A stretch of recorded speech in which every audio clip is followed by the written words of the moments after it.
Uy, mayroong bagong sasakyan. Tingnan natin. Ayan. So, ayan o. Pulang-pula yung nasa ilalim ng sasakyan. Tapos, meron silang mga yung maliit na kulangot na sa harapan nila ng screen. I-ask nga natin kung anong gagawin niya. Hello, Mare. Kumusta ka naman dyan? Pabili naman ng kulangot sa windshield mo. Oy, Mare, buksan mo. Hoy, ayoko ka. Ikumpleto yung kulangot ko, ha? Ano naman? Bakit ganoon ka naman?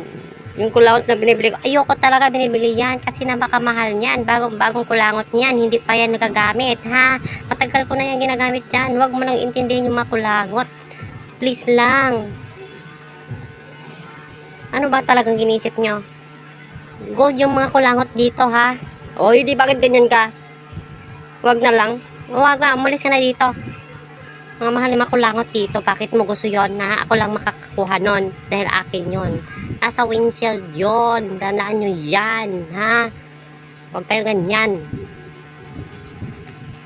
Ikaw naman ate, try isip-isip mo, ha? Bibilhin ko lang sana kung ayaw ko na nang hingin yung kulangot mo. Bakit ka ganyan? Kasi ikaw talaga, napakadamot, kulangot lang yan. Kasi bang kulangot yan? Ayan o, nasa windshield. Meron din sa akin o. Akala mo ikaw lang. Eh, kung meron kayo, umalis ka na. Bakit mo ako inahatak? Bakit ka bumili sa akin ng kulangot? Ang mahal nun, di ba? Grabe naman, ha? Napakamahal. Tapos, meron ka pang kulangot. Tapos, magkukuha pa ng kulangot sa akin. Grabe yan namang ginagawa mo sa akin.